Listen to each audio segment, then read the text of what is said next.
Hello Nidorinas and Nidorinos, I'm KingNido and welcome to the team name and deck list reveal for PokeType League TCG Season A1. 3, 2, 1, go! And just quickly before we get into the first team, as we stated in our PTL TCG Explained video, teams will need at least 3 Pokemon lines in each of their 3 decks to field a team this season, with only 4 of each trainer being spread across those 3 decks. There will be no EX cards, and as this is Season A1, cards can only be used from Genetic Apex, Mythical Island, and Set Promo A. But with that said, let's get into our first team, which is the Turffield Ebonies, and their first deck is the Plant Trap deck. This will have 2 of every card that's in its lineup, including the Victory Bell, Exeggutor, and Shiinotic lines. The trainers included will be 2 Pokeflute, 2 Erica, and 2 Pokeball. This deck will want to disrupt with Victory Bell and Shiinotic, while also having the time to set up the Exeggutor that it has from Mythical Island, but it will only have 1 of those, as the other will be the Quick Stomping variant from Genetic Apex. The second deck for the Ebonies is the Seeded Growth deck. Again, having 2 of every card that is in this deck, this will have the Venusaur and Superior lines, as well as the Lilligant line. The trainers include 2 Professor's Research and 2 Erica. This deck is aiming to get as many energy onto the Pokemon as it can, whether that be from Superior's ability or the effects of Lilligant's Leaf Supply. And the final deck for this season will be the Bugged Out deck. This will be the first deck with more than 3 Evolutionary lines in it, consisting of double ups for the Butterfree and Beedrill lines, but only 1 of the Pinsir and Scyther cards. In the trainer department, there will be 2 Pokeballs and 2 Oaks, but only 1 Giovanni and X Speed respectively. And our next team from Cinnabar is the Blazers, and their first deck will be the Basking Sun deck. With a balance of 10 Pokemon and 10 trainers, it will have the Volcarona and Salazzle lines, as well as Heatmor present in this deck. The trainers will consist of 2 Giovanni, 1 Professor's Research, 2 Pokeflutes for Volcarona to capitalize on, 2 Sabrina for a little added disruption, a potion, and 2 X-Speed. Teams will need to be wary of what is sitting on their bench against this side. Our second list for the Blazers is the aptly named Blazing Volcano. Another deck with a 10 Pokemon card lineup. It will have Moltres and Magma joining the Charizard line to bring a lot of firepower forward. It will be an absolute menace if this deck sets up well, as it is joined by 2 Blaine supporters for that added damage from Magma, and 2 of each of Professor's Research, Pokeball, Leaf, and those potions. The last deck coming out of Cinnabar is our Rapid 9-9 deck. With 3 lineups of a basic and first stage Pokemon, this deck has Rapidash, Arcanine, and Ninetales all set to go. Filling out the trainer spots in this list are 2 Pokeball, with those remaining 2 Blaines ready for Ninetales and Rapidash. Rounding out the deck will be a single Professor's Research, 2 X-Speed, and a potion. Moving on to our next side, it is the Pastoria Hydros, and their first deck is the Frozen Pond deck. This deck will contain 14 cards with Pokemon, having the 2 Articuno cards to work alongside the Greninja line and the Poliwrath line. It will also contain double ups of the Misty and Professor's Research cards, as well as 2 Pokeflutes, as this lineup will be wanting to have Poliwrath counter-attacking from the front and Greninja attacking from the bench. The second deck is the Shell Armor deck. This will have the Cloyster line with the useful Shell Armor ability, being joined by 2 Lapras cards and the Blastoise line. Again, containing 2 Misty cards to try and get those attacks online. There will only be 1 Professor Research with a Giovanni coming in, and rounding out the deck will be 2 Leaf cards for those heavy retreats and 2 Pokeballs. The final deck for the Hydros is the Aquatic Ambience deck. Inside this lineup, there will be the Tentacruel line, the Golduck line, and the Finneon line, to ensure not even being on the bench will keep the opponents safe from a tidal wave. But to add pressure to that, there are also 2 Pokeflutes in this deck, plus the remaining 2 Pokeballs and 2 X-Speeds. This deck finishes off with the final Professor's Research and a Giovanni. They almost got the Starmie line in this deck as well, but it appears that a deal could not be agreed upon. We next head over for the Levincia Wonders. The first deck out of the Wonders is the Power Plant. This deck will actually contain 4 Pokemon lines instead of the typical 3. That is because they have elected to take only 1 Electabuzz and 1 Zapdos card. Makes sense considering the friendly fire of Zapdos, but joining them will be the Electrode and the Magneton lines. Assisting this deck in the trainer cards, we will have double ups on all of Surge, Leaf, Professor's Research, Pokeball, and Potion.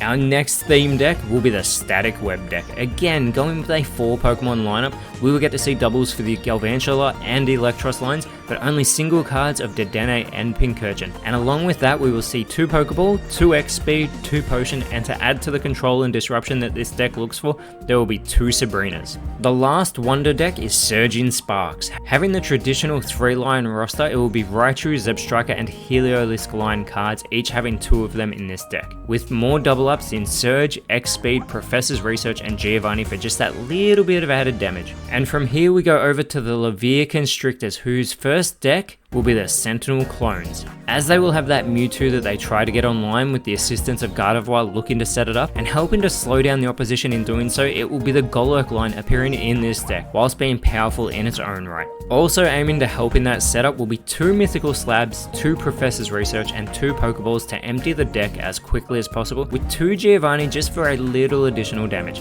Deck number 2 will be the Magic Show. Looking to play all the tricks, this deck will contain the Florges line with its healing properties, the Hypno with its hypnotic abilities, and Jinx with its tricks of using the enemy's own energy against them. Helping put on this show, there will be 2 of the Sabrina, Pokeball, X Speed, and Potion. And a deck full of its own tricks will be the Twisted Spoon deck. Similar to Jinx, this deck will have the Alakazam line, aiming to use your own energy against you, whilst also having Gengar there to bother the opposition and prevent any additional support. And just when they thought they were safe, Behem rounds out the Pokemon in this deck list using your own bench against you. Very twisty indeed, as it is the 2 remaining Professor's Research and Mythical Slabs to finish off this deck. Our next side will be the Melee Rumbles, and for the Rumbles, they will go full combat with their first deck, with a not often seen 4 Pokemon lineup, but also where they will still have 2 of each of them, as it is the Hitmons in Hitmonlee and Hitmonchan joining forces with both Primeape and Sandslash. This team is looking to set up quick and get in some quick knockouts. As they try to get everyone online, they will have 2 Pokeballs and 2 Professor's Research,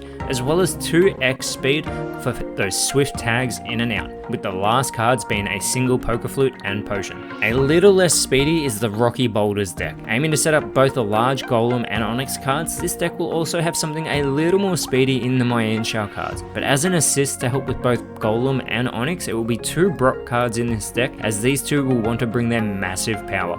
Following that, there is a single Professor's Research and Pokeball, as well as 2 Giovanni and 2 Leafs for those needed retreats. And it is the third deck that will be the Battler's Spirit deck. This deck will bring in its own power with the Marchamp line, but waiting in the shadows will also be the Marowak line and 2 Marshadow. This one could bring some hard-hitting eliminations, as it will be rounded out with the remaining Professor's Research and Pokeball, as well as 2 Giovanni, X Speed, and Potions respectively. From here, we enter the darkness with the Kitakami Rogues. The Rogues' first deck will be the Poison Pins. Having the largest lineup of Pokemon cards in any deck, this deck will contain the Nidoking and Queen lines, as we will try to maintain unbiased and professional as this deck sets up. But as they require a third Pokemon line, it is the Golbat line that will also be in this list, as it will look to assist with some quick damage rounding out this royal deck. It will be the double up on Professor's Research and Pokeball to assist in getting everything online as needed. Now, as there are only 8 evolutionary lines across the A1 expansion for Darkness, the Rocket's Pursuit deck required some assistance, but as it goes, it will be double ups of the Weezing and Arbok lines, as joining them from the colorless list is the Persian line. Although the tactics of this deck could seem somewhat sinister, whether that be poisoning or causing cards to head to the discard pile, we are sure they only mean to protect us all from devastation,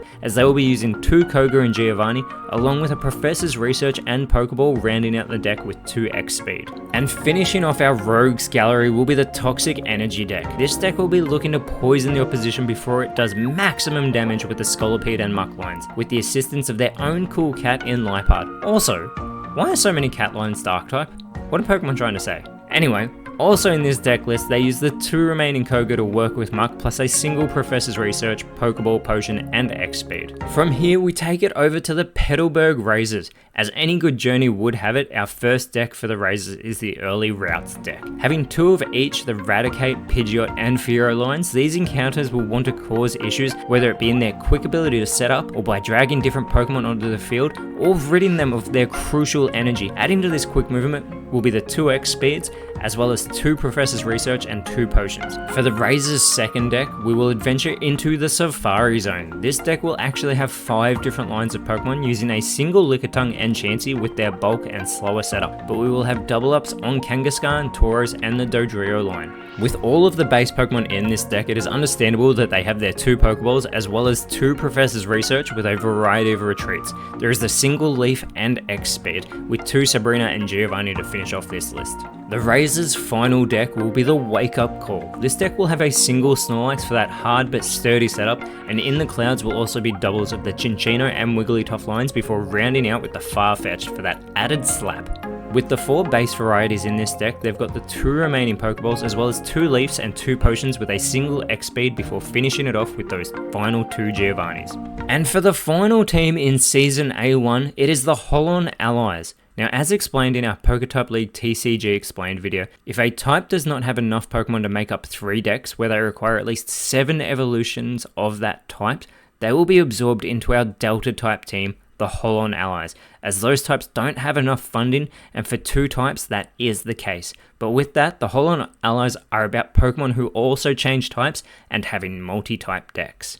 And with that, the first deck of the Allies is the Liquid Metal deck. Having absorbed the metal types, this deck will host Mawile along with the Bishop and Melmetal lines, but with needing to be of multi-type, it will also have a double up of Vaporeon for that little additional liquid. Filling out the remainder of this deck will be the 2 Pokeballs and 2 Oaks as well as 2 Misty to help with that quicker Vaporeon setup. Their second deck will be the Red and Blue deck, and although the Pastoral Hydros couldn't make a deal, the Allies were able to pick up the Starmie line to go along with a Flareon and Druddigon setup.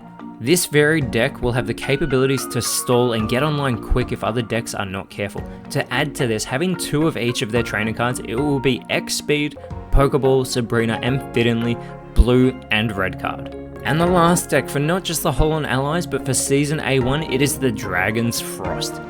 As we will get to see the Dragonite line team up with the Frostmoth line and Jolteon, trying to bring about some massive damage with what they can all combine for, and teams will not want to be drifting off in these conditions, with the final cards to be set being the Professor's Research, 2 Giovanni, and 2 Potions.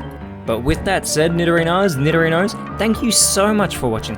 Let us know in the comments below how you think these decks will go in Season A1, and if you enjoyed what you see, please leave a like, share, subscribe, but more importantly, always remember, send thanks, and I'll see you when you see me.